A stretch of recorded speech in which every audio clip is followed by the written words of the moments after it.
Bom dia.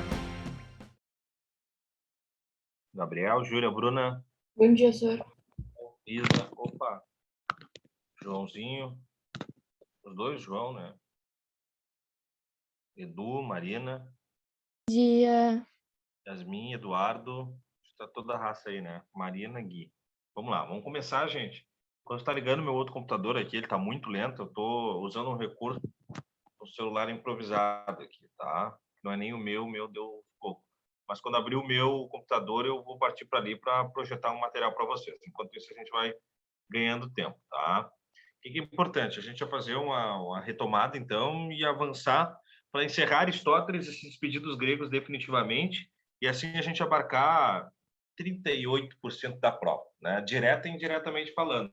E direta e indiretamente falando, tanto na disciplina de filosofia quanto em outras disciplinas, tá? Porque o que acontece? Os preceitos da democracia grega, por exemplo, que a gente viu lá na fundamentação da polis grega, né, os conceitos de isonomia, exegoria, areté, as premissas do Estado democrático grego, as concepções de epistemologia das outras gavetas, especialmente falando a ética e a política, elas começam nos gregos.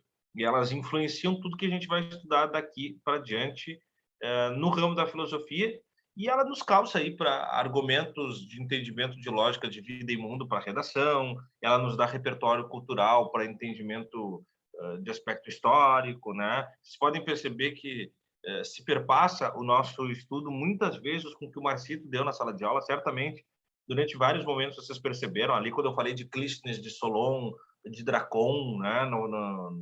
Na história do surgimento da democracia grega, vocês perceberam que o Marcito falou disso com mais abundância, e por isso até eu não fui tão, como é que eu posso dizer assim, aprofundado nesse tema, né? Assim como vocês também perceberam que tem temas que eu falei que o Marcito foi mais en passant, assim, né?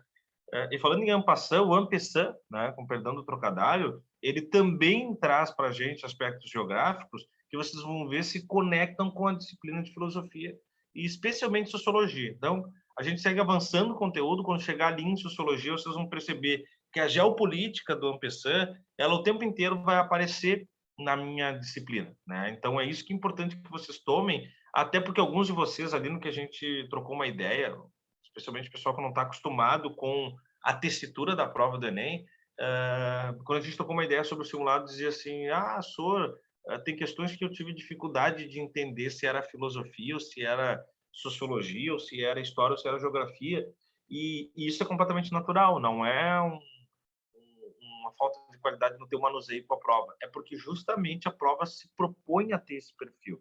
E isso é tão difícil, gente, que tem vezes em que nós vamos fazer as contas, assim, eu e os outros professores, de quantas questões caíram da nossa disciplina, e já teve temporada que eu contei como disciplina de filosofia a mesma questão que o professor de História e de Geografia também contaram para ele. Isso mostra esse caráter multiétnico da prova. A gente falou sobre isso, multidisciplinar, perdão. A gente falou sobre isso na aula passada, mas é só para vocês pegarem um pouco dessa geleia geral que a nossa disciplina vai ficar a partir de agora. Porque os gregos são muito claros, muito limitados dentro do espaço-tempo da filosofia. A partir de agora, não. A gente vai para o período helênico, a gente vai para a Idade Média, a Renascença, e aí na modernidade a gente fica muito tempo, tanto quanto a gente ficou esses 3 meses falando de grego, a gente fica muito tempo falando de modernidade. Mas a coisa mais interseccionada, ao mesmo passo em que fica simplificada, porque ela passa a ser pertencente a grupos, né? Então é diferente de quando... Aqui eu até tenho os grupos, a gente falou do grupo dos sofistas, né? A gente falou dos pré-socráticos. E esse contingente, essa coisa mais coletiva, ela me empresta um aspecto mais simples de eu entender o conteúdo como grupo. Mas isso vai ficar muito melhor quando a gente, de fato, entrar nos modernos, porque daí tudo é grupo, os contratualistas, os utilitaristas, os iluministas, os existencialistas, entende? O positivismo quando abre a sociologia. E tudo isso nos dá mais munição para a disciplina, ao passo em que, quando eu compreender um desses personagens, eu posso achar respostas na prova sem conhecer outros, né? Não quer dizer que são todos iguais. Se eu pegar os existencialistas, por exemplo, eles têm características semelhantes de cunho geral, mas têm teorias muito diferentes, né? o Nietzsche com a sua definição muito clara, o Sartre indo para um outro lado, né? Um Kierkegaard indo para um outro lado, enfim. Só que tudo que for genérico do grupo, do movimento, é muito mais fácil de eu manusear na prova. Tá? Bom, dizendo isso, a gente então abre a nossa só retomada da aula passada, quando eu consigo aqui abrir os slides e a gente avança o conteúdo. Primeira coisa, né? Nós vimos que Aristóteles, Professor, ele se... Diga, meu querido. tu tinha falado na aula passada do governo de poucos. Eu tô com uma dúvida. Diga, por Hã? favor. A aristocracia tinha os oligarcas, certo? Que seria... Degenerados, quando Sim, degenera... mas eles não seriam originalmente os aristocratas que o poder subiu a cabeça? Sim, naturalmente, assim como o tirano ele é um monarca que o poder subiu a cabeça, se assim a gente pode dizer, assim como a demagogia é a democracia quando ela também se desfaceta, né? Então, todas as faces degeneradas dos tipos de governo apontados por Aristóteles, elas têm uma premissa que é uma premissa que nós temos que entender a lógica da política sempre normalizada, naturalizada, positiva, humanizada de certa forma, pensando no bem da coisa, entendeu? Por exemplo, assim, não é certo que eu conceba a política como sempre algo que virou clichê, especialmente por características de corrupção, se a gente pegar o do mundo moderno, do uso da estrutura política como estratégia de, enfim, individualização do processo de enriquecimento e outras coisas, de domínio e aplicação de política privada, mas eu tenho que entender sempre a política com uma boa intenção de governo. Quando ela pisa na bola, é que eu preciso fazer a virada de chip, entendeu? Por isso ele nos dá, e aí isso é muito claro na obra política, e no material de vocês isso vai aparecer bastante. Eu sei que eu estou devendo esse material, até o final do dia eu mando para vocês Aristóteles, aí no final de semana eu mando o período helênico, mas vai aparecer para vocês meio que em paralelo, assim, né? Então, é bem fácil. Monarquia, tirania. Aristocracia, oligarquia. Democracia, demagogia. É essa a lógica que tem que entender. O que representa cada uma é só tu saber que no seu estado primitivo, no seu estado primário, no seu estado natural, in natura, a forma de governo ela só era para variar no formato escolhido e não se conceber degeneração. Aristóteles fala sobre isso. Eu, quando penso na monarquia, eu não penso que o sujeito vai se tornar um ditador. Eu só penso no governo de um cara só. Quando eu penso na aristocracia, e aí tu pega o detalhe, eu penso num pequeno grupo de pessoas que estavam dispostas a montar, naquele pequeno conselho, uma gestão participativa, né? Mas eles também, por similaridade, por sensação de pertencimento e a ausência do interesse da manutenção de políticas mais plurais, genéricas e extensivas, eles vão acabar governando para si e para os seus, né? Então, aí há a desfaçatez da aristocracia para que ela se torne a oligarquia. E o mesmo caso a democracia. Porém, tem que ficar muito claro um seguinte detalhe. Tu pegou bem, acho que foi o Gabriel que perguntou, né? Tu pegou um detalhe interessante.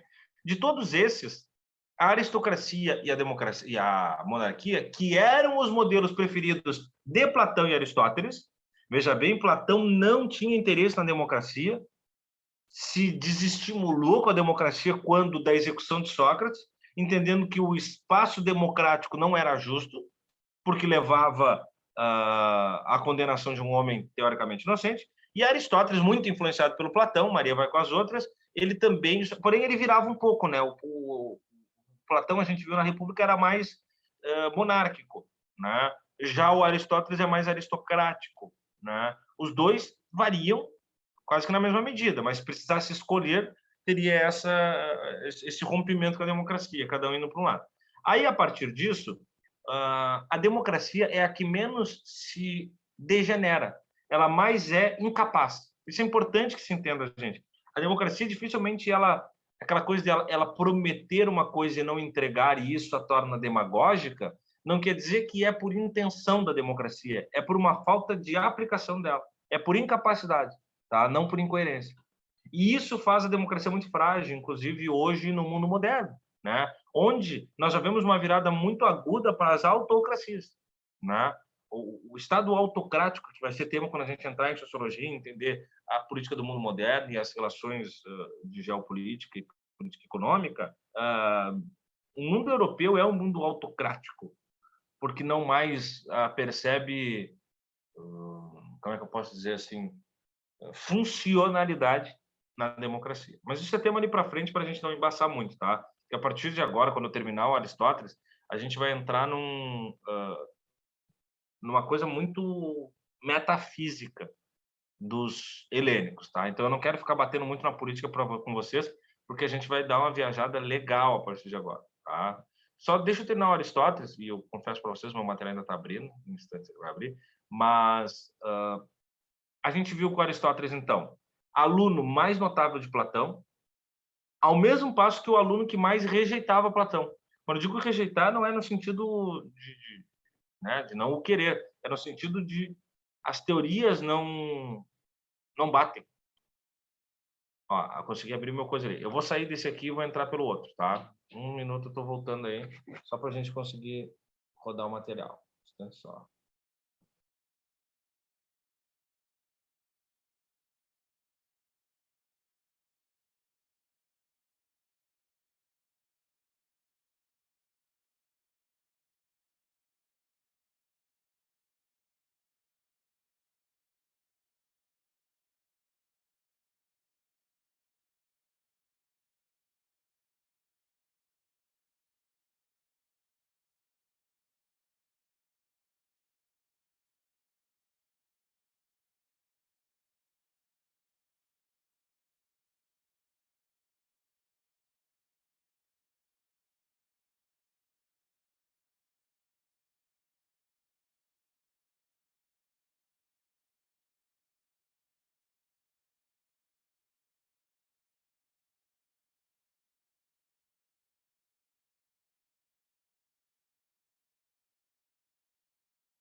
Fui traído pela falsa expectativa, gente. Ainda segue travada essa máquina pré-histórica aqui.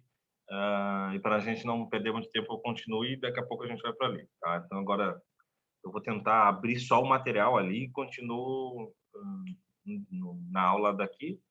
Eu só tenho que cuidar para não ter aquela retroalimentação do som, né? Então, eu vou tentar fazer essa operação enquanto a gente vê o material. Aristóteles, aluno mais notável de Platão, ao passo em que rejeita completamente o mamãe possuído do mestre.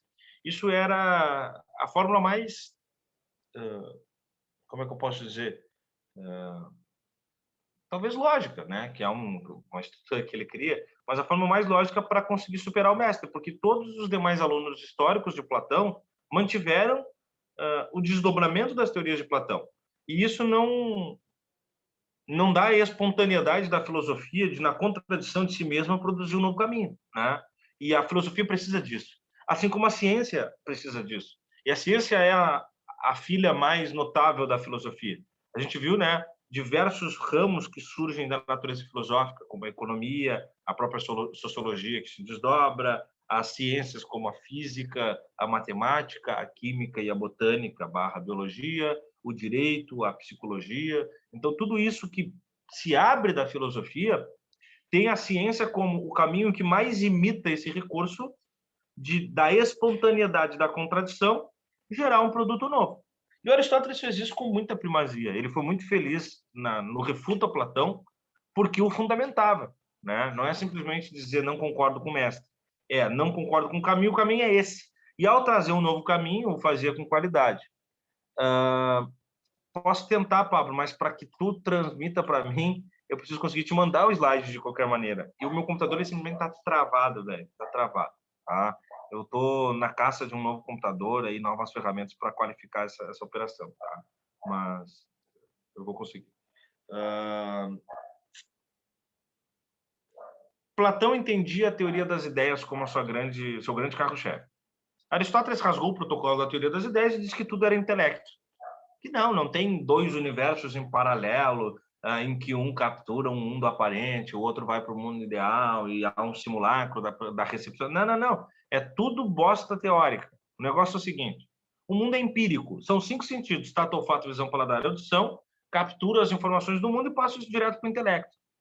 Cara, se tu parar para a gente analisar hoje o entendimento neurológico, um entendimento epistêmico de qualquer circunstância, é evidente que ele é mais qualificado, mas ele vai acompanhar essa tese e a gente arquiva a teoria das ideias. A gente só retoma a teoria das ideias em 2 circunstâncias. Quando a gente quer, de fato, entender a lógica da física quântica com a quebra de uma 4ª dimensão, e aí uma mistura muito louca de espaço-tempo que depois a gente se ocupa, ou quando a gente está meio bêbado e quer teorizar de que realmente o mundo não é o mundo e tal, babá. São as 2 circunstâncias em que o Platão vai ser recuperado. Fora isso, somos aristotélicos. Né? Depois Aristóteles diz, não, essa coisa de que a matemática é o filtro para o conhecimento também é balela. Né? A matemática é uma disciplina que nos torna mais objetivos, mas ela não é responsável pela eliminação da subjetividade. Ela é responsável por uma objetivação dos assuntos que necessitam de objetivação, mas não é ela, vamos dizer assim, que vai aparar a subjetividade, porque também é importante o caráter subjetivo. E aí ele já rompe com a similitude da linha do Platão. Depois, como eu disse, o Platão mais monárquico, ele mais aristocrático. O Platão com uma república ideal, Aristóteles amplifica a política, concebendo outras possibilidades.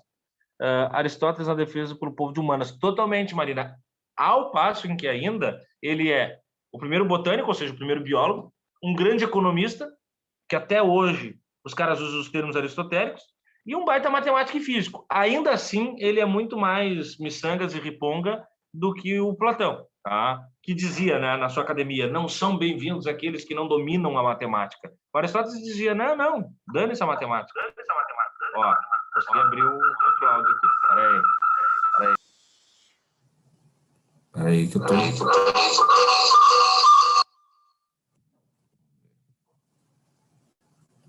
Calma. Agora eu tô lá. Agora eu vou pra lá.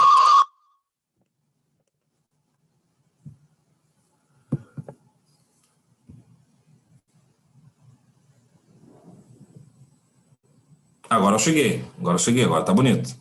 Agora nós vamos daqui, eu abro o material e a gente só recupera isso e parte para os elencos. Agora pegou o preço, a coisa toda. Dá. Devagarinho a gente vai.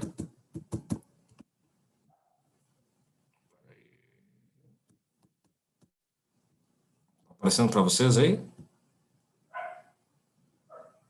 Ou não? Ainda não. Ai, Jeová.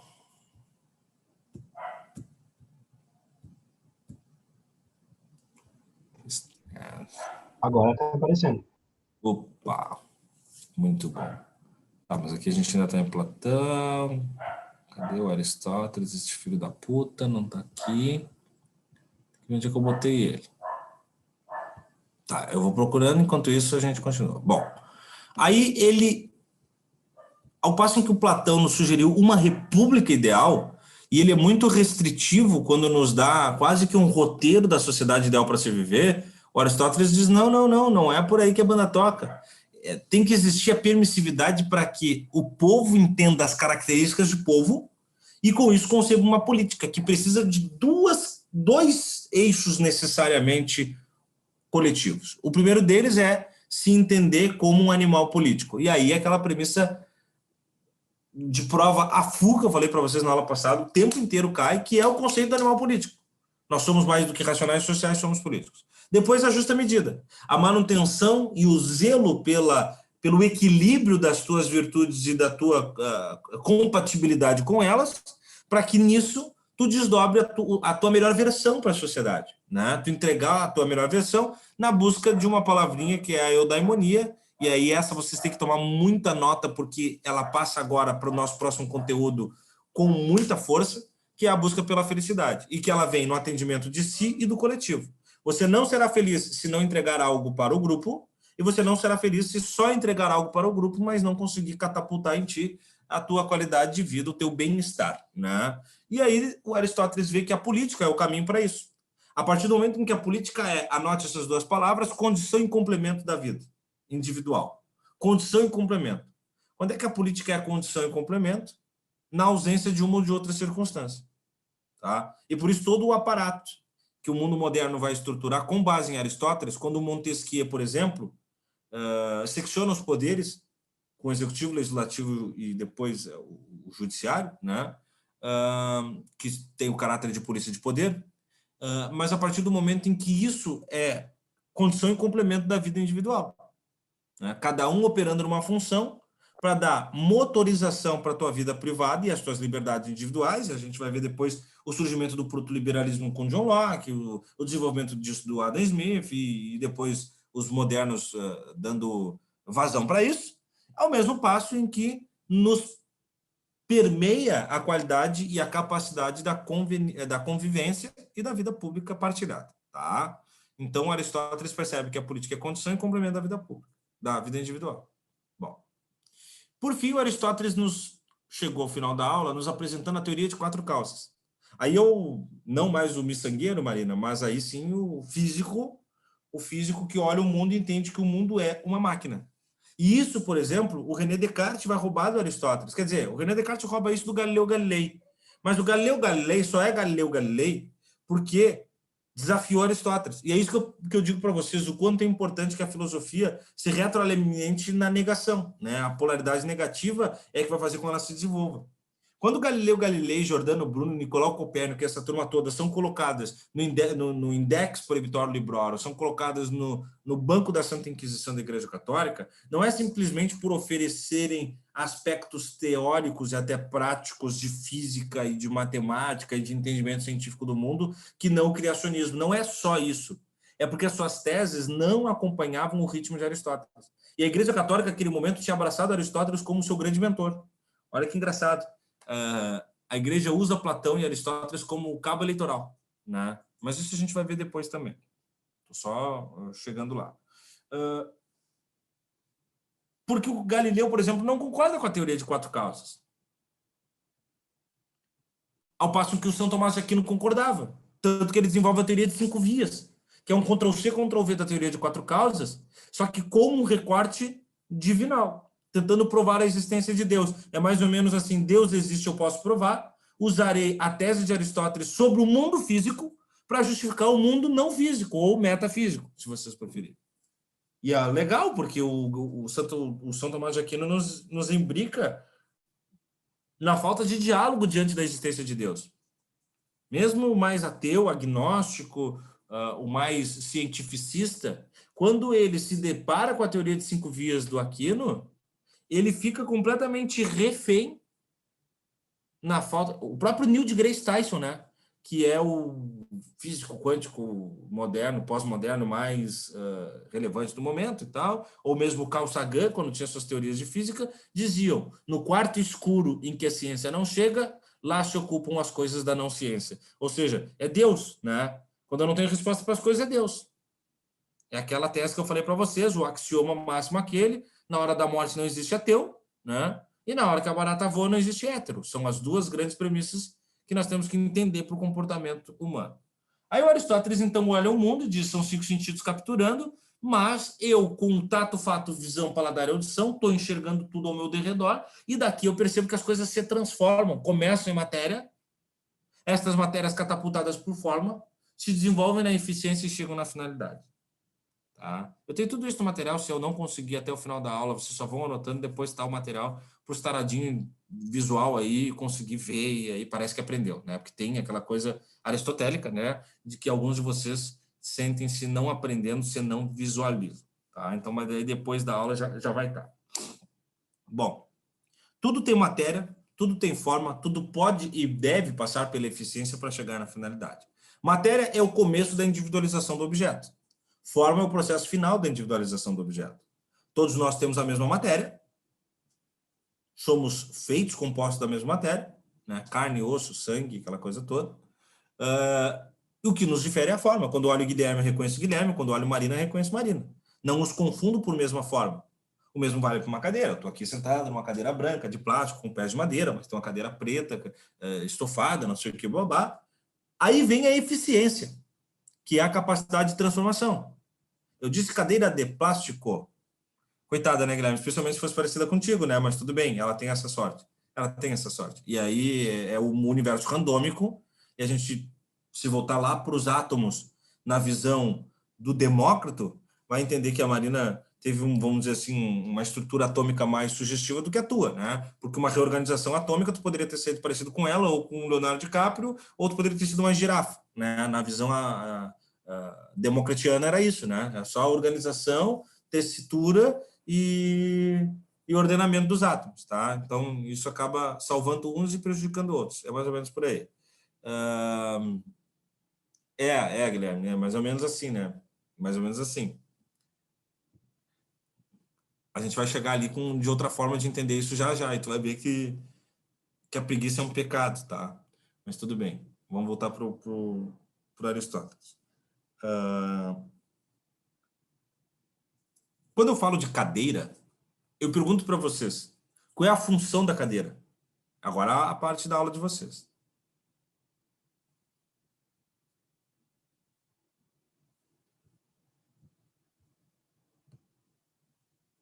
Permitir sentar, Gui? Será que é permitir sentar? Então, se a cadeira disser para eu não sentar, eu não sento. Tem que haver a permissividade. Ser um objeto? Tá, Pablo, mas a geladeira é um objeto. E ela tem a mesma função da cadeira? Ou a pia? Ou a casa? Ou pense em outros objetos.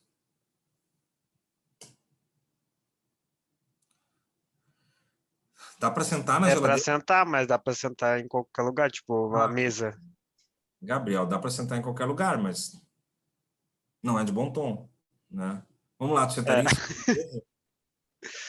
Tu chega em casa e senta em cima da mesa. Ter o sentido de sentar, João. O sentido. Como sentido?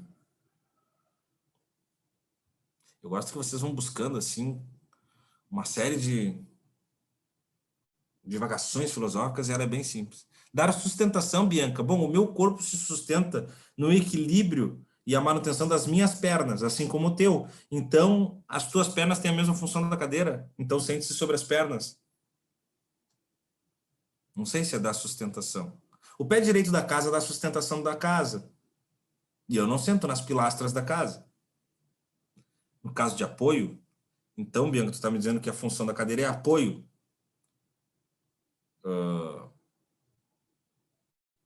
Sei lá, uma estrutura também de uma casa dá apoio, eu não sendo na estrutura. É muito simples, gente. Vocês estão só divagando. Tem como sentar nas pernas de alguém um colo? Tá, tem. Tem, eu não sei quem é que falou isso, tem, mas daí não é cadeira, né, meu amor? Bruna, não foi a Bruna, Pablo. Quem foi que falou isso? Deixa eu subir aqui. Carol, mas daí não é cadeira, né, paixão? Qual é a função da cadeira? Eu não estou perguntando qual é. Claro que tem, tu pode sentar no colo de alguém, mas daí tu não está sentando na função da cadeira. Eu estou perguntando a função da cadeira. Assento, muito bom, Marina. Chegou lá. A função da cadeira é para que se sente. Eu gosto que quando eu faço a pergunta simples, vocês vão ao mato. E essa é uma preocupação que eu tenho do comportamento diante das questões. Vocês ficam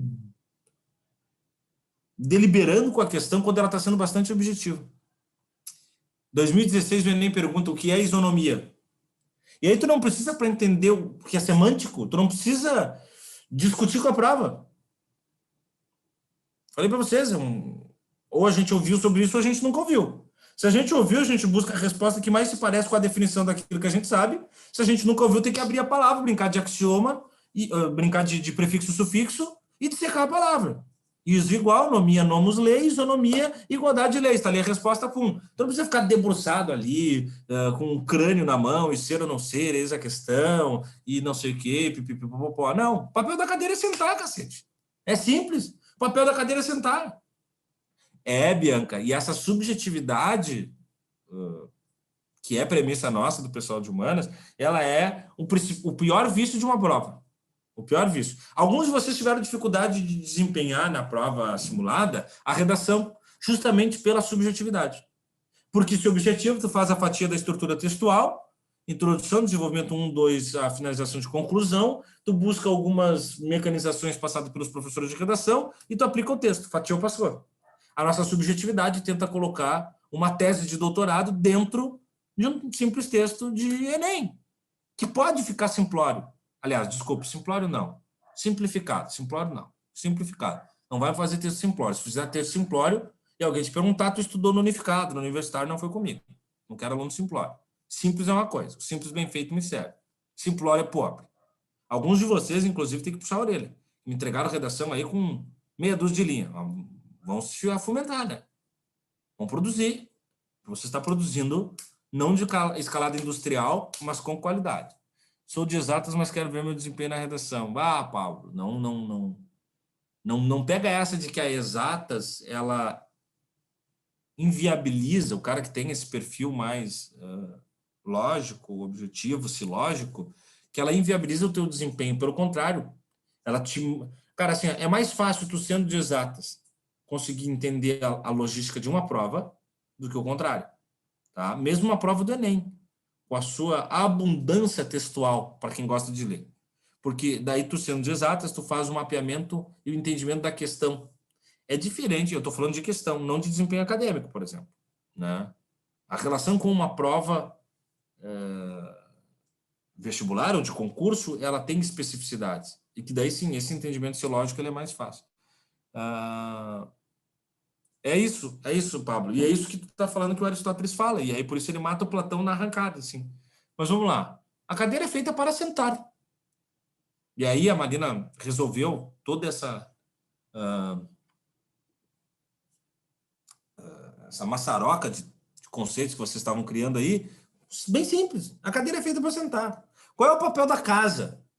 Eu vou responder essa, porque senão vocês vão ficar aí inventando uma série. Mas uma casa tem que dar guarida. Entende? A casa dá guarida. Porque quando a casa não dá guarida, ela não tem razão de ser. Vide a musiquinha. Era uma casa muito engraçada, não tinha teto, não tinha nada. Então, quer dizer, se não tem teto, não tem nada, não é uma casa. Ao mesmo passo que a gente usa uma expressão que é um pouco estranha, que diz o fulano é um morador de rua. Você mora na rua, que é a casa dele, a rua. Mas então o que faz a casa ser casa? É a guarida e a sensação de pertencimento. O Chaves morava dentro de um barril e o chamava de casa. Não tinha janela, não tem porta, não tem não sei o quê, mas é a casa.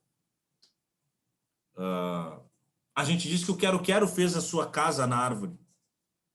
E não um ninho, né? Porque é diferente de um ninho de pássaro. Ele faz uma estrutura que o dá guarida.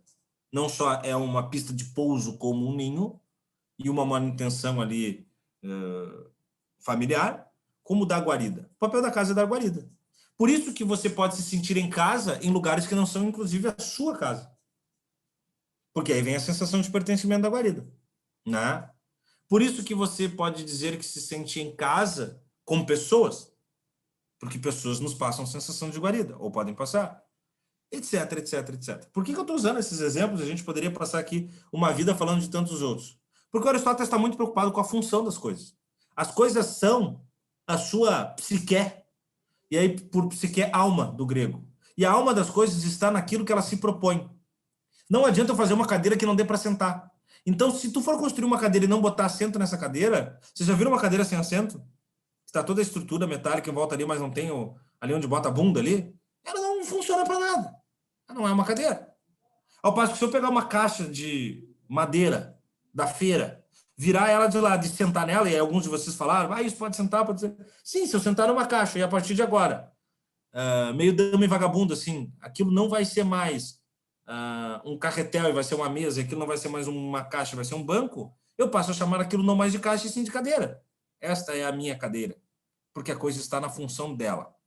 O brasileiro queria uma churrasqueira, mas não serve para nada. Pablo, mas vamos lá. Quando eu adapto a realidade física das coisas, é uma adaptação. O Aristóteles não está falando da adaptação. né? Esses dias eu vi um cara que queria bater no Facebook da vida, assim, Twitter, sei lá, o cara queria bater um bolo, não tinha batedeira, pegou uma furadeira, botou as coisas ali e fez uma adaptação, né? Ele pega a furadeira, tira ali a broquinha, bota o negócio de bater bolo e ele gira igual e tá, né? Adaptou? Tem um gênio, né? Só que eu tô falando da função, de fato, né? Vamos pegar profissões. Qual é a função do policial? Qual é a função do médico?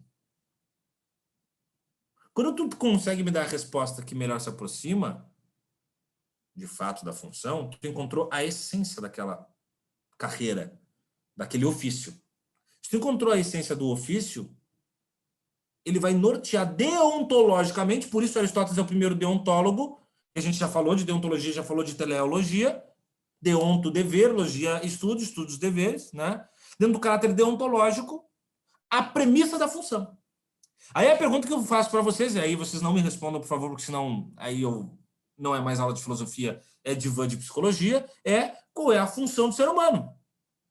Aí sim, vocês vão longe pra cacete, aí nós vamos ficar aqui um caralhau de hora e a gente não sai daqui. Mas qual é a função do ser humano? Encontrar essa resposta não vai vir numa aula. Tampouco a filosofia conseguiu definir, né? A filosofia não consegue algumas respostas. Sabe? Qual é a essência do ser humano? Qual é a função do ser humano? Deus existe ou não existe? Essas coisas a filosofia não consegue responder. Qual bumbum mais bate, qual bumbum mais pula? Tem todas essas coisas em que, de fato, a filosofia não consegue abarcar. É fácil fazer com a mão se ele vai comer. Não, claro, Gabriel, claro. Aí voltemos a um teor mais primitivo da manutenção das coisas sem a tecnologia. Mas eu estou falando que quanto mais o homem cria, mais ele pode recriar em cima daquilo que criou. Mas aí a alteração da função adaptativa, eu posso muito bem fazer como os homens das cavernas e pegar uma tábua e botar sobre algumas pedras mais polidas e redondas e ter um carro que me transporte.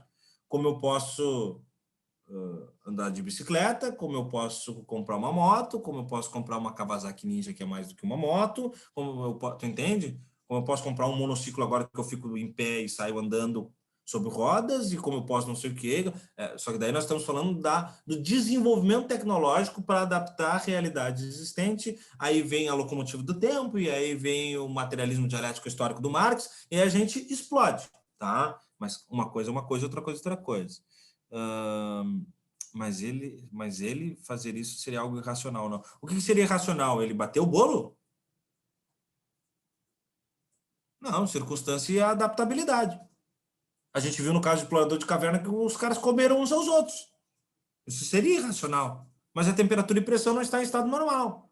Quer dizer, eu quero comer um bolo, estou sem batedeira. Olha, tem uma furadeira, vou adaptar. Não tem a furadeira, porra, mas eu ainda quero comer o cacete do bolo. Então eu vou ter que bater o bolo. Aí vai ter que ser a mão. Ou eu não como o bolo.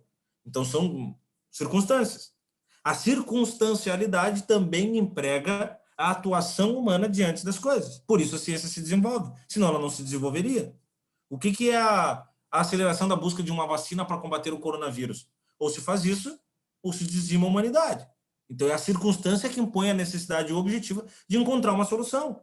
Vocês imaginem se realmente os caras não soubessem esse caminho, gente.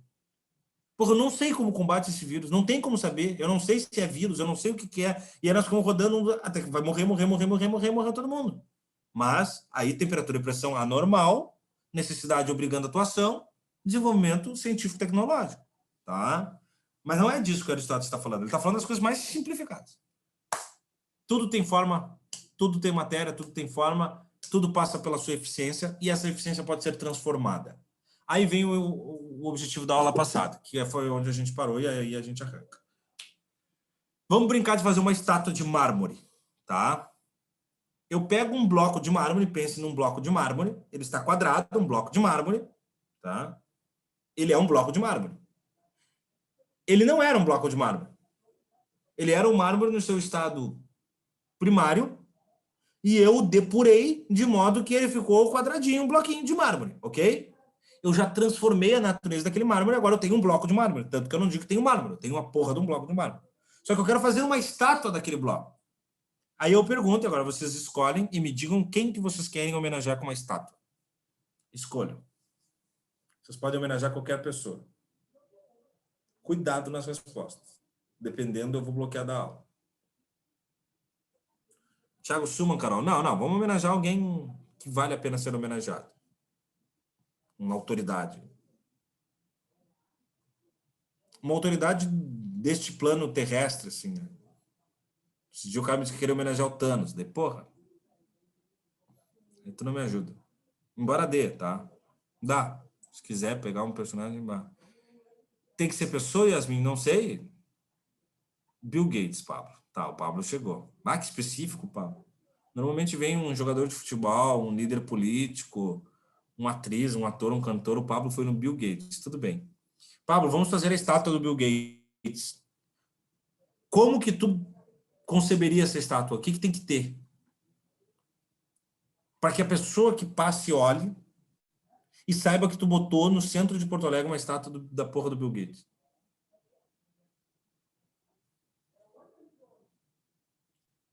Quais elementos imagéticos, visuais, tem que constar na estátua? Eu vou dando uma dica. Um livro, rugas na cara e um terno. Pablo, até rugas na cara vai ser um pouco mais difícil numa estátua de mármore, mas eu peguei o preceito. A menos que tu né, um renascentista daqueles mais raizão, assim. Tá, mas eu peguei o conselho. O livro. O Bill Gates é um cara inteligente ou não? Não, inteligente sou eu. É evidente que é. Um cara inteligente, teoricamente, leu bastante. O livro me passa essa mensagem de quem fez do livro a catapulta para o seu conhecimento. O terno nos leva ao entendimento de classe econômica. Bill Gates é um cara que tem alguma grana, tá? Para quem não sabe, ele é um pouco rico, assim. E, via de regra, caras ricos são identificados pelo uso de ternos caros. Então, quando o Pablo recorre ao livro e recorre ao terno, ele nos está vendendo não uma imagem, mas uma essência. Aí vem a função. A função de ser rico, a função de ser intelectual. Talvez eu pudesse botar um computador debaixo do braço do Bill Gates. Isso ficaria mais claro ainda. Eu vou recorrer a algumas estátuas terríveis que Porto Alegre tem e vocês vão entender. Uma delas é aquela estátua terrível do Renato Portaluppi na Arena do Grêmio, né? Que parece a Hebe Camargo ou qualquer coisa. Mas, mesmo que esteticamente não pareça Renato Portaluppi, sabendo um pouco da história do Grêmio, você sabe que aquela é a estátua de Renato Portaluppi. Por quê? Primeiro, pela posição onde está, a localização dela. Está no pátio de um time de futebol, logo, alguma pessoa que simboliza algo para o time de futebol. Depois, pela roupa. A roupa entrega que não era um dirigente ou um torcedor, era um jogador. Depois, pela posição de comemorar. Está comemorando um gol, logo um feito. Tem que ser um gol importante. Quem é que fez gols importantes do Grêmio? Busco na história, o Renato vai figurar. Mais ou menos eu comecei a mapear. Aí vem aquela posição que não é à toa. Aquela é a posição que o Renato ficou quando da comemoração do gol mundial. Isso, muito bom, Pablo. Daí quando tu sulca as rugas do rosto do Bill Gates, aí é questão de experiência, né? O resto foi... Esse meu decifrar que tu fala é interpretar a função da coisa. Estátua da Elis Regina no bairro IAPI, que é terrível de feia também. A estátua é terrível, não faz jus a Elis Regina.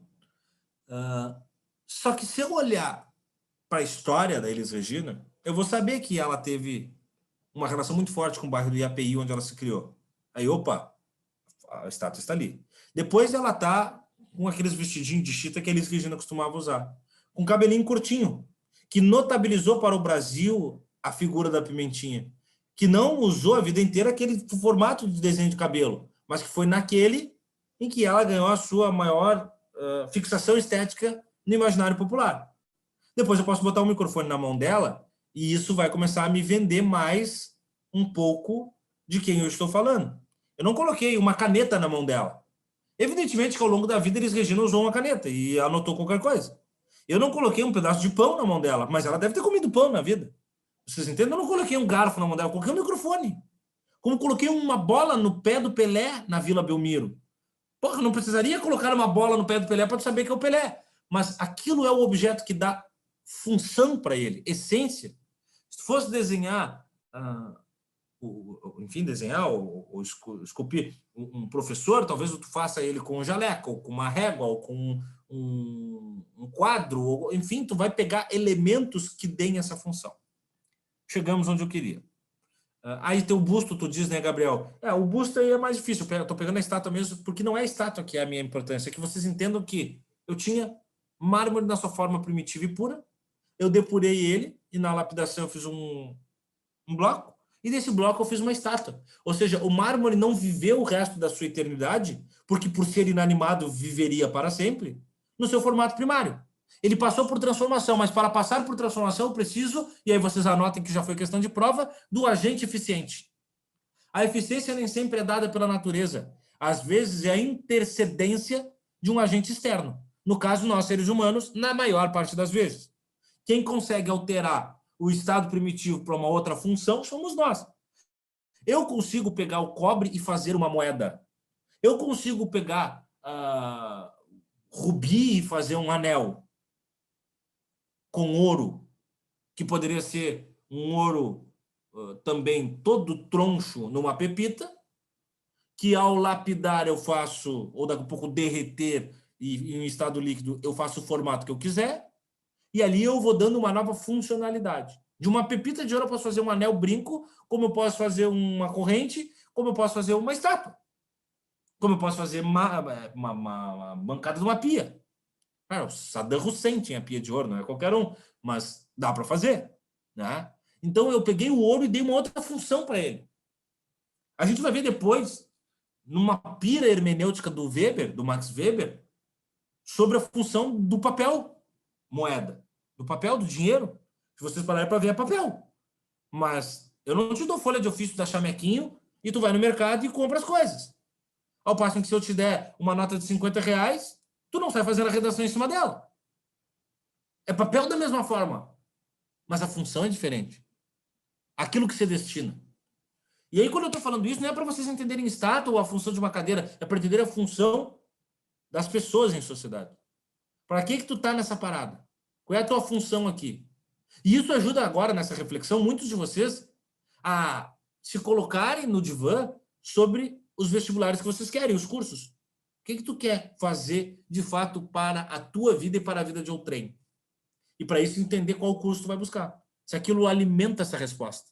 Se não alimentar, e tu ainda, como alguns de vocês têm dúvida, puxa o freio de mão e dá uma pensada. Conversa comigo, vamos trocando aquela ideia no que a gente já combinou. Matéria, forma, eficiência e finalidade. Encontramos o caminho. Por fim, chegamos ao acabamento de Aristóteles para a gente se despedir dos gregos. Não que os próximos agora não são gregos, mas não são escolas gregas. Alguns são fenícios, enfim, tem algumas italianos agora, mas ainda assim com a raiz grega, mas vai ficar mais fácil. O fato é que Aristóteles se despede da gente com a lógica. A lógica, ela careceria de pelo menos 1 ano de cursinho só sobre lógica, para dar lógica para vocês. Por que eu estou falando isso? Porque na faculdade, por exemplo, tem Introdução à Lógica, Lógica 1 e Lógica 2. É 1 ano e meio, são 3 semestres, só de lógica. É um inferno. É o ódio. É o ódio em forma de disciplina. É pavoroso. Mesmo aqueles que gostam, como é o caso do Pablo, que gosta da matemática, complica, Pablo, sabe por quê? Porque quem não gosta de número gosta de texto, ok? E a lógica são textos virando números. Então todo mundo vai pegar ranço. Daí ninguém é de ninguém ali, entendeu? É uma orgia o troço. Eu gosto de texto, mas tem que fazer número. Tu gosta de número, mas tem que ler o texto. E aí são textos de 3 páginas que viram uma árvore numérica. É o inferno. Só que isso é a lógica silógica aristotélica. É a forma no seu estado mais puro. Desenvolvido por uma série de filósofos ao longo do tempo, né?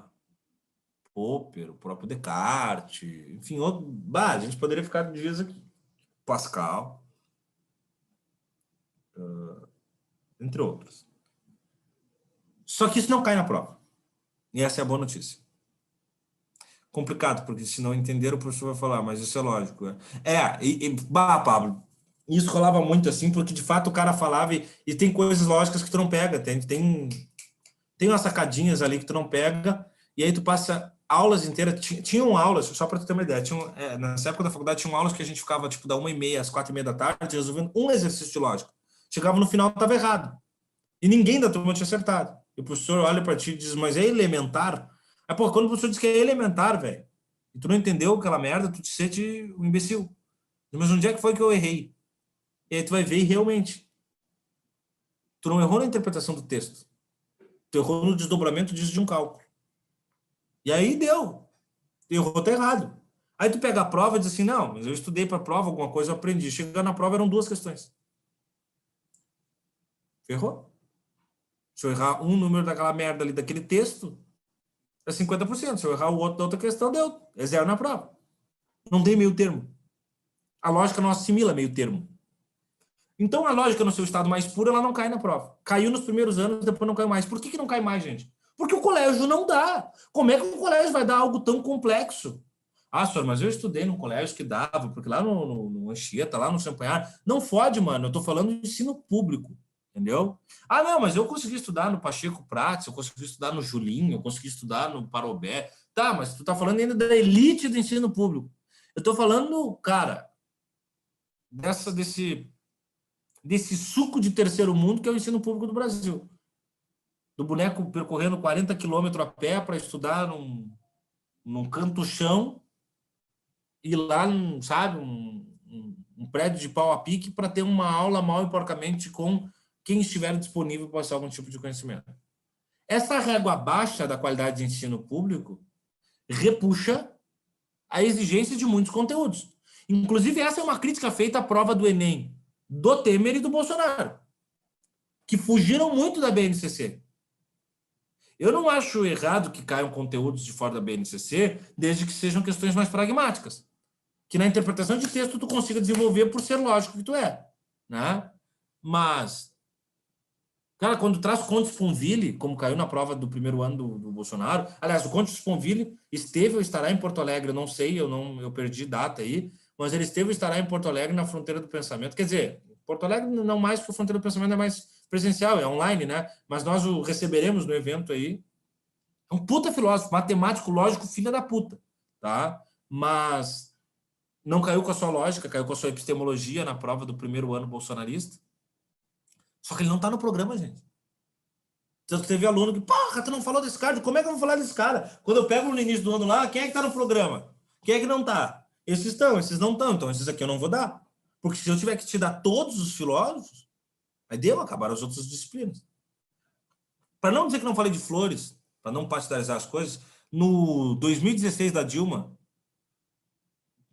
2016, 2014, eu não lembro qual foi o ano melhor da prova, mas teve um ano que caiu Slavoj Zizek. Porra, também não está no programa. Não anula, Marina. O que anula é a questão equivocada, uma questão errática, uma questão que o gabarito não corresponde. Não estar no programa não anula.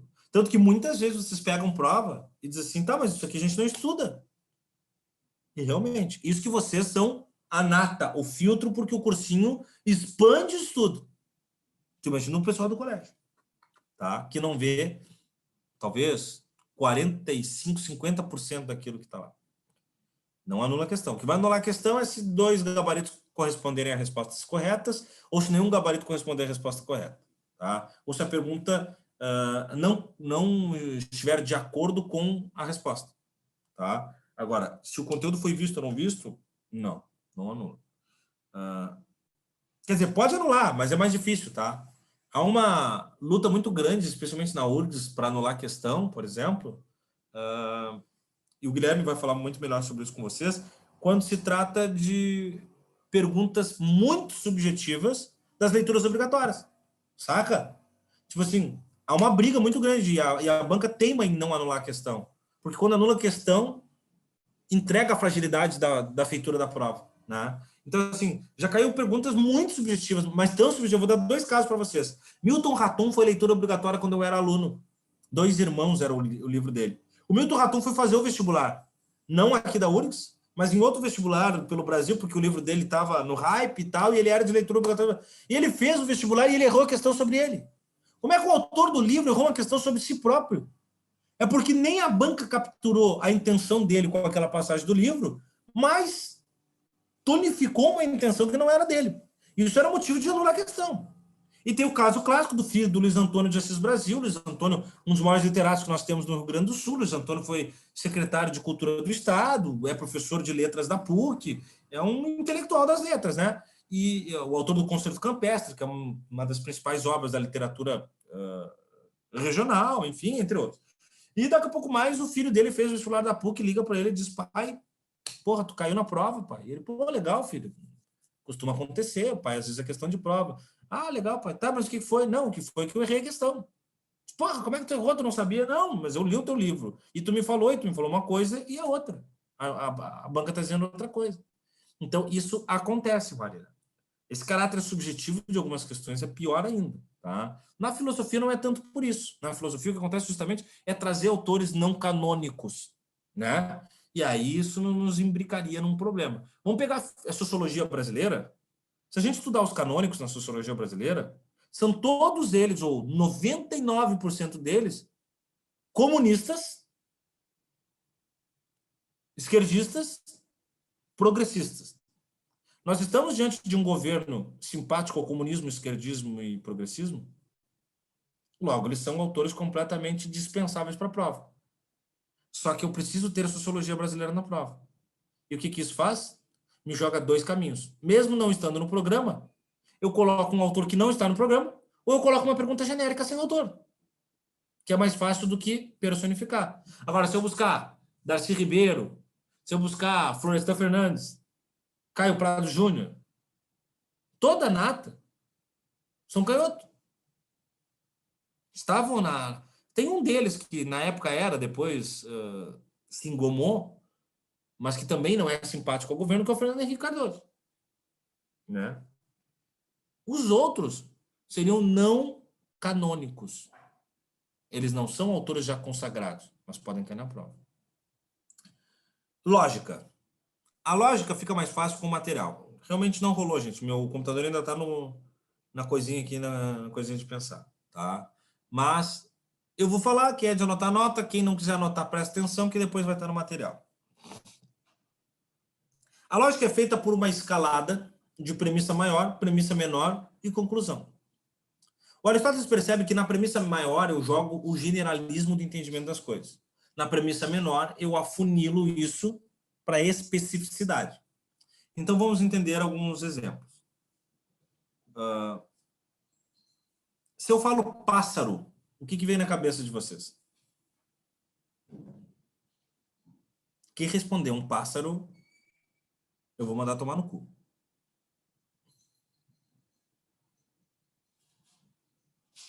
Eu falo pássaro. Uma espécie de pássaro. Qual espécie, Bruno? É claro que vai vir uma espécie. Não tem como pensar num pássaro sem pensar na espécie. Se eu digo feche os olhos e pense num pássaro, você me dirá: um animal com penas, bicos e duas asas. Marina. Sim.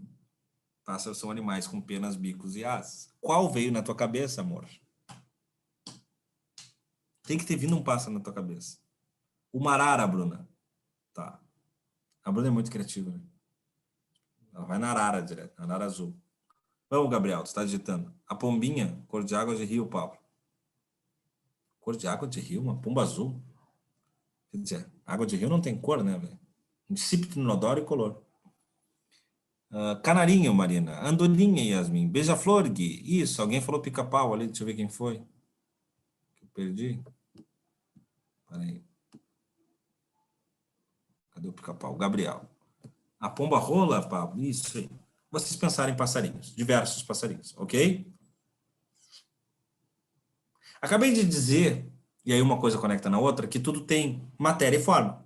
A matéria do pássaro é a mesma, é quando a Marina nos define que ele tem duas asas, ele tem penas, ele tem bico, ele tem umas patinhas e tal.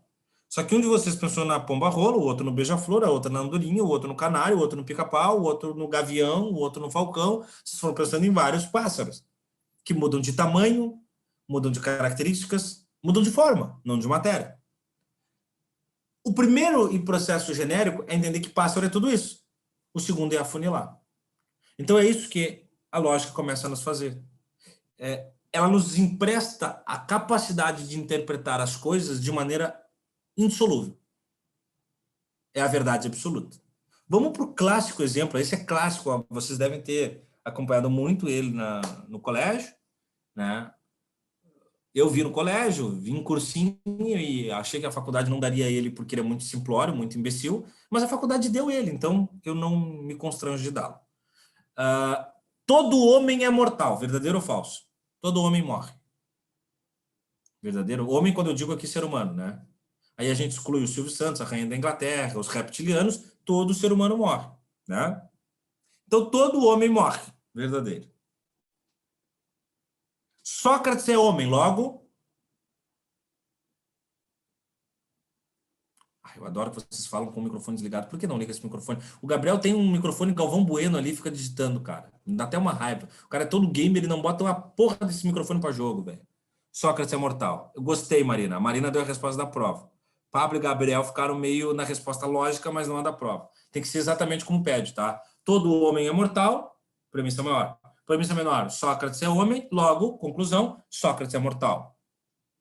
Se eu pegar qualquer outro homem e colocar no lugar de Sócrates, entenderei que ele é mortal. Gabriel Vargas é homem, logo é mortal. Marina Moreira é homem, logo é mortal. Júlia Farias é homem, logo mortal. Sei lá, Ronaldinho Gaúcho é homem, logo mortal. A Lady Gaga é homem, logo mortal. Senhora, não é homem. Homem espécie humana, tá? Ser humano. Mas eu tenho que cuidar com a falácia. A falácia atrai, prejudica. O que é uma falácia? É a primeira pergunta importante para a prova. Todo abacate verde, o Hulk é verde. Todo abacate é verde, o Hulk é verde, logo o Hulk é um abacate. Vamos pegar isso aí, Marina. Tu chegou na falácia antes de mim. Vamos lá. O que é a falácia? Só preciso que vocês respondam. Eu gostei dessa. O que é uma falácia, cacete? Ou vocês começam a digitar rápido, ou vocês começam a falar, seus bosta. É uma mentira? Aí, eu não sei quem é que falou, Yasmin. Eu gostei. Não é uma mentira. Isso, Bruna. São informações não confirmáveis. Mas a gente toma por mentira, Yasmin. Se eu falar hoje assim, fulano é falacioso, ele é mentiroso. Mas não necessariamente ele está mentindo. Ele está transpondo uma informação não confirmável, que é diferente de mentir. Yasmin, digamos que tu está aí numa peça da tua casa e está com as portas fechadas e tu não consegue ver o outro cômodo, ok? Se tu ouvir um leão rugindo do outro cômodo, qual é a conclusão que tu chega? De que tem um leão no outro cômodo? Me pergunto agora, é plausível que tenha um leão no outro cômodo? Não. Não. Mas foi a primeira informação que tu chegou por conta da mensagem sonora do rugido do leão, ok? Mesmo que você não enxergue, você imagina. Poderia ter sido muito bem um som emitindo aí, uma caixa de som emitindo o som de um leão. Mas a primeira mensagem que passa é que pudesse ser. A eficácia da cloroquina contra a Covid é uma falácia. Muito bom, Guilherme. Porque toda fake news tem como premissa a falácia. Não necessariamente ela é mentira. Ela só não tem o depuro da confirmação. Logo, é uma mensagem não confirmável, uma informação não confirmável. Muito bom. Entendeu a essência da falácia. Vamos lá, brincar um pouco de falácia. Todo gato mia. Verdadeiro ou falso? Falso? Errou, Guilherme, mas eu sei onde é que tu quer chegar. Vocês sempre vão para aqueles exemplos assim. É porque eu tive um gatinho, porque um gato na minha rua tinha problemas de cordas vocais. Toda turma tem esse aluno. Gente, quando eu digo todo gato, é para generalizar assim, os gatos miam. E sim, gato mia. Gato não late, não fala, não coacha. Gato mia, cacete. Pessoa fala, cavalo relincha, gato mia. Mas um gatinho que eu conheci uma vez, ele tinha um problema na corda vocal, daí ele era mudo, coitadinho. Porra, daí tu tá pegando a especificidade. Assim como se eu pegar a especificidade de qualquer circunstância, vocês me disseram que os pássaros têm penas, mas os pássaros nascem sem pena, com penugem, então daí não seria pássaro. Eu diria, como é que é feita uma pessoa? Daí tu vai dizer assim, não, uma pessoa, ela tem 2 olhos, boca, nariz, tá, então uma pessoa que não tem um olho não é uma pessoa. Não posso pegar a especificidade. Eu preciso pegar o genérico. Por isso é a premissa maior. Eu repito a pergunta e vocês respondem. Todo gato mia, verdadeiro ou falso? Verdadeiro.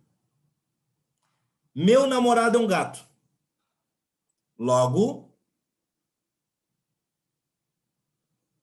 Qual é a conclusão das duas premissas? Meu namorado mia, Guilherme. Só que pessoas não miam. Não é. Embora algumas pessoas nos vendam a sensação de que miam, porque falam miando, pessoas não miam. Então, quando eu trago a premissa maior, que é verdade, todo gato mia, eu estou trazendo a premissa menor, meu namorado é um gato, que também pode ser verdade, não sei, daqui a pouco teu namorado é um gato, é uma verdade. Só que a conclusão não é verdadeira. A soma da premissa maior com a premissa menor não é verdade. É o caso do Hulk ali na Marina. Todo gato mia, meu namorado é um gato, mas meu namorado não mia. Então eu pergunto, isso é uma mentira? Não, é uma falácia, porque as duas informações são verdadeiras, mas elas não configuram uma conclusão verdadeira. Onde é que está o problema dessa chegada de conclusão? Aí, mais uma vez, não necessariamente é matemático. Às vezes é textual, é semântico. Está na palavra gato. A palavra gato usada na premissa maior está falando do animal. A palavra gato usada na premissa menor, quando atribuída ao namorado, é só um recurso linguístico para falar sobre beleza. Ok? Vamos lá. O oceano é feito de água e sal, verdadeiro ou falso? Pelo amor de Deus. Gente. Verdadeiro. Verdadeiro. Existem bolachas feitas de água e sal, verdadeiro ou falso? Verdadeiro. O oceano é uma bolacha? Mas as informações são verdadeiras, tu acabou de me dizer, Maria. Então a conclusão é uma falácia. É isso que eu quero que vocês cuidem. A falácia não é uma mentira, é uma conclusão não confirmável das informações dispostas. Penso, logo existo. Descartes disse, né? Penso, logo existo. Ele não disse isso, mas, enfim. Penso, logo existo. Verdadeiro ou falso? Ó, tem um microfone aí, cuidado com o que vai falar, não fala mal do professor. Verdadeiro. Por favor. Verdadeiro. Penso, logo existe, é verdadeiro. Cadeiras não pensam. Logo. Cadeiras não existem. E existem? Cadeiras existem. Pois é. Em que pese numa aula de Metafísica 1 no campus do Vale, sem o uso de nenhum ilícito, o professor vai tentar te provar que cadeiras não existem. Cadeiras existem. Mas penso, logo existo. Cadeiras não pensam, mas cadeiras existem. Cuidado com as falácias. Para evitar a falácia, você tem que cumprir o checklist dos 3 princípios de identidade de uma lógica, que é o princípio de identidade, o princípio de não identidade e o princípio de não contradição. É bem simples. Princípio de identidade. Uma coisa é somente aquilo que é. Tiago é só Tiago. E quando vocês dizem que eu sou Tiago, eu não posso ser Marina, Gabriel ou Yasmin. Eu sou só Tiago. Eu sou aquilo que sou e sendo aquilo que sou, não sou outra coisa que não aquilo que não sou. Aí vem o princípio de não identidade, que é o contrário. Ao passo que sou Tiago, eu não posso ser mais nada. Eu não sou uma mesa, eu não sou uma cadeira, eu não sou outra pessoa, eu sou Tiago. Eu sou aquilo que sou. Elas são em completude. E o princípio de não contradição é, sendo aquilo que é, não pode se transformar e ser ao mesmo tempo outra coisa que não aquilo que é. Eu só consigo ser uma coisa no espaço-tempo.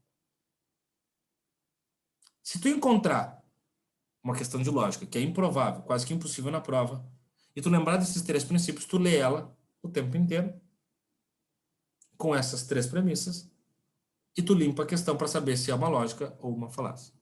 Não pode ser o Tiago, mas é o mais próximo do Guilherme. Isso, Pablo, isso é muito importante. Sabe, vamos pegar o meu caso de irmão gêmeo? Olha só, não sei se tem mais alguém que tem irmão gêmeo na turma, mas a merda de tu ter irmão gêmeo é que muitas vezes se tira o princípio da identidade dos gêmeos, né? Começa com os pais que por vezes te vestem de maneira igual, mas passa dos ambientes sociais que tu frequenta e as pessoas não começam a te chamar de Tiago ou Guilherme. Eles dizem os gêmeos. E quando dizem os gêmeos, isso acaba despressurizando a tua característica individual e a partir do momento em que algo tonifica muito bom ou muito ruim para um deles, o outro leva de arrasto. Digamos, se o Guilherme for muito bom em uma coisa e a gente chegar no ambiente, os gêmeos são bons nisso. Se eu for muito ruim em alguma coisa, se eu for um cara brigão, por exemplo, não que eu seja, mas se eu for um cara brigão e chego num lugar, lá vem os gêmeos brigões. Isso tira o princípio da identidade e rompe com a lógica aristotélica, o que torna uma falácia. Tá, no caso de briga, eu e o Guilherme somos os dois, então não seria uma falácia, seria uma lógica, se lógica aristotélica. Mas no caso, sei lá, de afinado, o Guilherme é um cara afinado, eu não. Lá vem os gêmeos afinados, falácia. Você não concluiu o princípio de identidade, de não identidade e de não contradição. Primeiro, não tem como os gêmeos definir uma característica, assim como o coletivo. Por isso que generalizar as coisas é um erro, e a gente tem aquela máxima bastante popularizada, não generalize, é sempre um erro. Porque não há como, você vai subverter o princípio da identidade, né? Quando eu tiro um dos gêmeos, Gabriel, aí eu estou passando pelo filtro do processo da identificação. Qual dos gêmeos? Em que aspecto? Sendo ele não é o outro, e sendo ele não pode ser outra coisa que não ele, e sendo ele só pode ser ele enquanto é ele. Vamos lá. Um ovo de galinha. É um ovo de galinha, ok? Se eu pergunto o que é um ovo de galinha, e vocês precisassem fazer um retrato falado do ovo de galinha, vocês diriam que ele é como? Oval. Nossa, Marina, fiquei muito feliz com a definição. Tudo bem, mas ele é oval. Mas a característica, outras estéticas sensíveis. Ele é branco? Pode ser amarelo, pode ser até rosa. Mas veja a regra branca, tá? Só que agora eu quebrei o ovo e coloquei dentro da frigideira. Ele está na mesma estrutura do que aquele ovo que eu via quando com casca? E deixou de ser ovo? Mas ele está em outra condição. Mesmo se transformando, ele está em outra condição. Eu fritei o ovo, ou eu fiz ovos mexidos, ou eu fiz omelete, ou eu fiz ovo cozido. São outras estruturas do mesmo ovo. Só que perceba que eu não digo o que tu fez, eu fiz ovo. Não, eu fiz ovo mexido, eu fiz ovo cozido, eu fiz ovo não sei o quê. Porque quando eu vou empregar uma eficiência sobre a coisa, eu estou alterando a identidade da coisa. E uma coisa só pode ser uma coisa, enquanto aquela coisa não é outras coisas que não aquela coisa, e só pode ser uma coisa no espaço-tempo. Esse é o princípio de identidade. Os 3 princípios do norteador. É chato, eu sei. É chato, não adianta pensar assim, deu. Fica muito pior se a gente for aprofundar, por isso eu não aprofundo, porque não tem porque a gente perder tempo. E os últimos 14 minutos de aula a gente assassinou Aristóteles, ele já morreu lá na cidreira da Grécia, no magistério da Grécia, lá em Calcis, né? No pequeno litoral grego. Morreu aos 63 anos de idade, isolado, com alguns escravos ao derredor e a mãe. Exilado mais do que isolado, porque estava fugindo da perseguição macedônica por conta da derrocada do Alexandre o Grande. Bom, chegamos ao período helênico. Com a morte de Aristóteles, a filosofia grega e o apogeu da cultura grega, depois disso, com a morte de Aristóteles não, com a morte do Alexandre, ela vai se dissolvendo. O mundo ganha bufos cosmopolitas com a morte do Alexandre o Grande, que foi o grande emprego, talvez positivo, daquele projeto expansionista do Darth Vader macedônico. O que acontece? A partir disso, se quebra a hierarquia dos gregos como a grande Nova York da época, e isso vai ficar pipocando por algum tempo, até que Roma insurge como grande polo de representação política, econômica, cultural e social da época. Só que Roma, gente, não nasce não surge, né? não assume aquela senoide da vida humana, que é ascensão, apogeu e queda, não surge por livre e espontânea vontade do dia para a noite. Caiu Grécia, agora é nós. Não. Ela absorve a cultura grega num Ctrl-C, Ctrl-V bárbaro, que vai levar em consideração a arte grega, e a gente vai ver Vitória de Samocrate, a gente vai ver Vênus de Milo, a Vênus mesmo, depois a Vênus de Milo, né? A gente vai ver o desenvolvimento de ciências, aí vai surgir no período helênico o historiador Políbio, que é o primeiro grande regimentador de história, é um cara importante, porque a gente tinha diversos outros historiadores que estavam contando a cultura grega. O Políbio se preocupa em contar a história da humanidade com aquilo que se conhece. São os caras já preocupados em documentar. A gente vai ver o Arquimedes trazer impulso, hidrostática, desenvolvendo a ciência com base no que os gregos já estavam estabelecendo. A gente vai ver no período helênico a medicina ganhar o seu primeiro grande pulso como ciência, né? Então, essa transição, porque o período grego é um lago histórico, que a gente chama, tá? Ele é um vulto entre os gregos e os romanos. O período helênico, helenismos, né? Os helênicos, os helenos, perdão, ele é o espaço-tempo que coloca um band-aid entre os gregos e os romanos. Então, o período helênico, ele bem dizia, não está nas provas de filosofia dentro da linha do tempo, assim como a Renascença também não aparece muitas vezes. Porque a Renascença e o helenismo, eles não são períodos históricos, eles são transições de período. Se tu pegar a dureza de um livro de história, eu vou falar diretamente com o Marcito, quais os grandes períodos históricos? Arcaico, clássico, médio, moderno e pós-moderno. Como é que irá a filosofia eu desdobro? Arcaico, clássico, helênico, médio, renascentista, moderno e pós-moderno. Por que, então, essas conexões? Porque eles fazem uma transição importante no que tange a filosofia. Olha o Gabriel. Eu lembrei de uma dúvida que estava sobre a matéria. É o que é e logo existe, algo assim, não lembro bem. Sempre pensamos em algo que existe, então não tem... tá, lembrei. Sobre o começo do ano, Gabriel, nós estamos falando de Parmênides de Eleia, e ele diz, não é possível pensar aquilo que não é.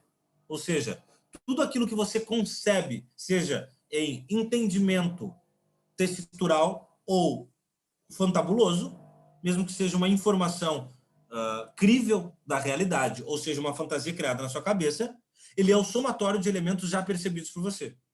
Por isso que os seus sonhos, e aí, né, o Jung vai pegar isso, o Lacan vai pegar isso, o Freud vai pegar isso, quando a psicanálise já está madura, e vai entender a representação do que os sonhos conectam com a vida vivida. Tá? Aí vem aquelas piras, né? Você nunca vai conseguir projetar um rosto desconhecido num sonho. Todo rosto que aparecer no teu sonho, em algum momento, é o somatório de elementos já percebidos na tua convivência, mesmo que seja uma pessoa que simplesmente tenha passado, de alguma maneira há uma captura e memórias, imaginações se miscigenam e isso gera um sonho meio louco. Por isso que daí tem um sonho que tu pega a Angelina Jolie, ao mesmo passo em que tu voa e tu tá pagando boleto no mesmo sonho, né? Então, são questões reais e questões fantásticas, né? Tudo isso faz parte dessa concepção. Quando eu te peço que me informe sobre algo que não existe, o teu exercício sempre para nas mesmas coisas. ETs, unicórnios e, sei lá, sereias. Aí você parar para ver o que é uma sereia. É metade de uma mulher com metade de um peixe que tem características fantasiosas.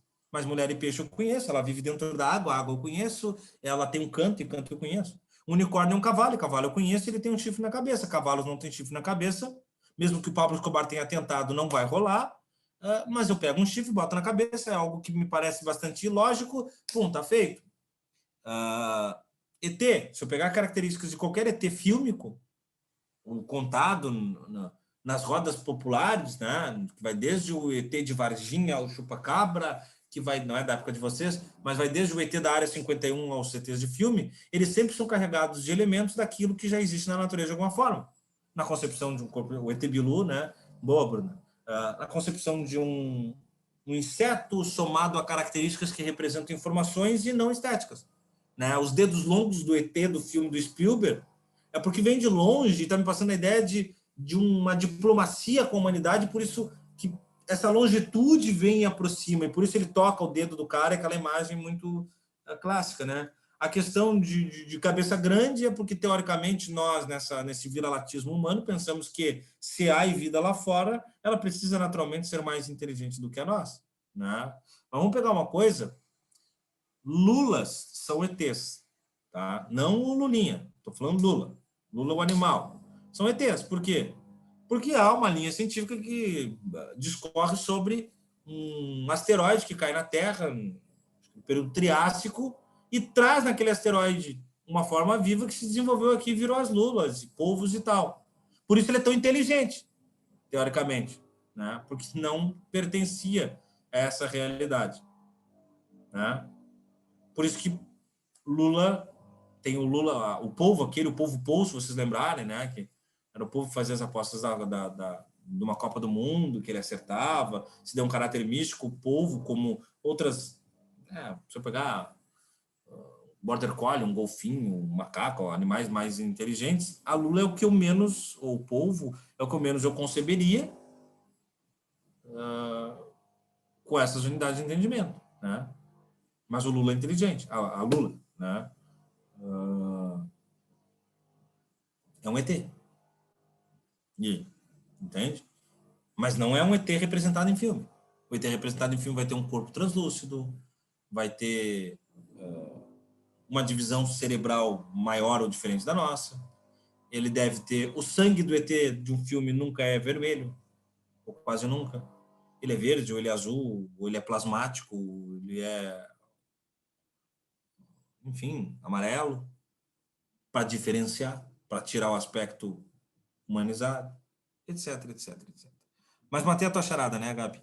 Falando nisso, fora de assunto, senhor, assiste o documentário Professor Polvo da Netflix. Ah, sim, tava concorrendo ao Oscar o Professor Polvo. É bom, Gabriel? O Gui viu, me É comentou. muito bom. O Gui comentou bastante comigo, eu tenho que ver. Tem que ver. Eu tenho que ver uma série de coisas na Netflix, mas o Gui viu, acho que ganhou o Oscar o Professor Polvo, se não me engano. Né? Eu sei que estava concorrendo a documentário. Chegamos no período helênico. O período helênico, com a derrocada do Aristóteles, ele quebra aquela linha funcional de uma filosofia toda encarteirada dentro de respostas políticas. O que acontece? Olha só. O Aristóteles, como Platão, como sofistas, como Sócrates, estava tentando nos dar lições sobre a vida coletiva, ok? Isso ficou bastante claro. Só que o Alexandre o Grande, quando se expandiu a dominar o mundo, ele passou a romper com a estrutura que os gregos entendiam como política, que era coletiva. Ele passou a deixar generais ditatoriais nos seus postos, ia para um outro lugar, dominava, ficava ali ou botava um general. Quando eu, cidadão, perco a necessidade da minha essência de participatividade da vida pública, eu me volto para mim mesmo. Então aqui começa a individualização do entendimento do ser. Aquele aspecto mais coletivo fica reprimido na demanda. Então, se eu não posso mais votar pelo interesse da cidade, se não me interessa mais a felicidade alheia, eu só posso me voltar para a minha felicidade. Então, a partir de agora, nós vamos estudar a felicidade individual. É isso que os helênicos se preocupam. A eudaimonia, na sua forma mais restrita.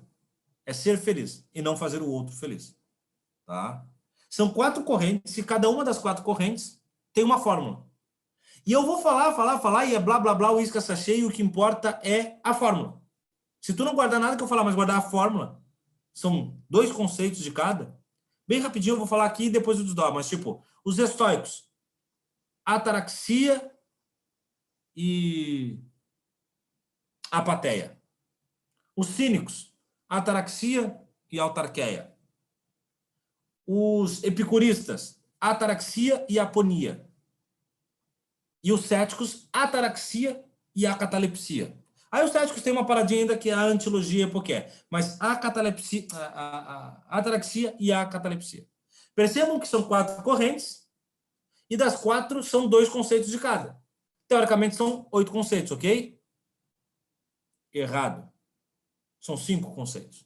Porque a ataraxia repetiu em todos. É ataraxia mais um, ataraxia mais um, ataraxia mais um, ataraxia mais um. Então, sendo assim, você aprende, ou se precisar, decora a ataraxia e mais 4 conceitinhos. Sabe qual é qual? Essa questão da prova está morta. Quase sempre tem uma questão de período helênico.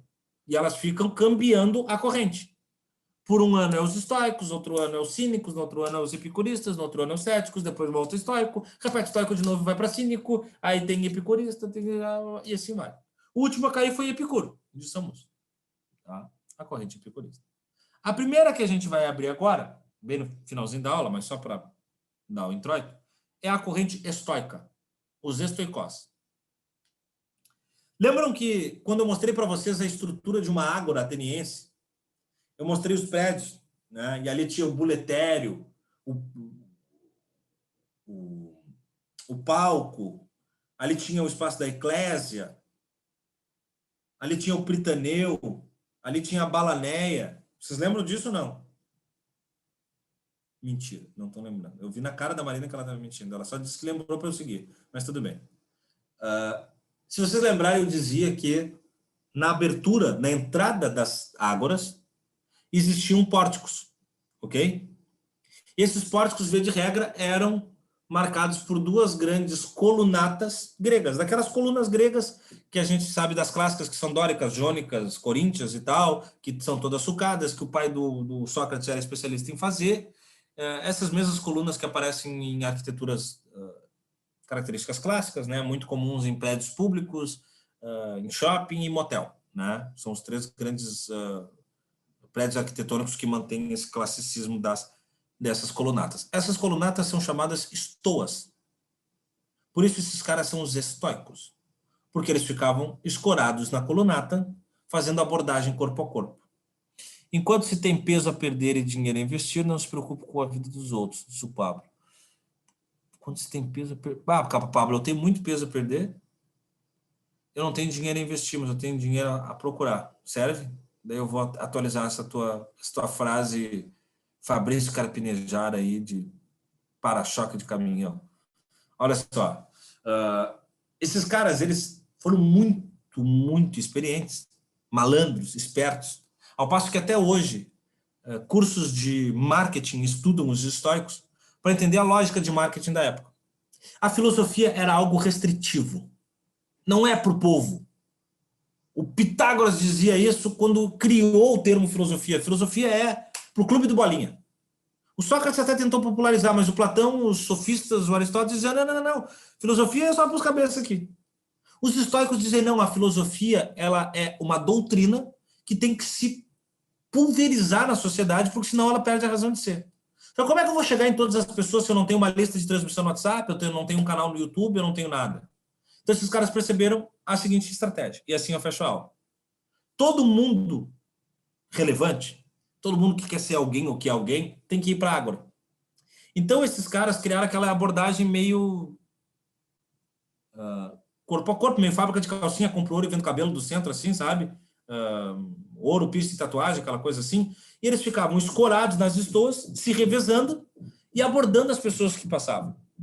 No que o cara passava ali, passava o Gabriel e dizia, mano, tem um minutinho para ouvir a palavra estoica aqui, bem rapidinho. Então, a cada 10 pessoas que passavam, 1, 2, enveredavam para o lado deles. Isso criou o primeiro grande movimento de massa filosófico. A filosofia aqui passou a ser algo popular, mas tão popular, e eu fecho a aula assim, que os estoicos são o começo do cristianismo. Tudo que vocês conhecem da premissa de Jesus Cristo, não foi Cristo quem criou. Foram os estoicos.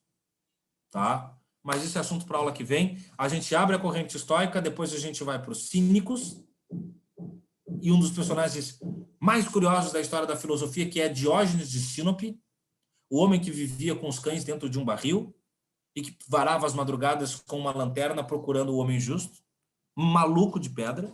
A gente vai para os céticos e entender o começo da filosofia moderna de René Descartes, e depois a gente termina com um Epicuro e o homem que não temia nada. JC estava preocupado em fazer, não em relatar. Pablo, o problema é a teoria. Jesus Cristo não foi um sujeito teórico. Ele, como Sócrates, foi absolutamente empírico-prático. A teoria cristã não é de Jesus Cristo, ela é de Pedro e Paulo. Pedro e Paulo são os dois grandes pilares da construção da Igreja Católica Apostólica Romana. São Pedro e São Paulo. Só que Pedro e Paulo também não eram teóricos.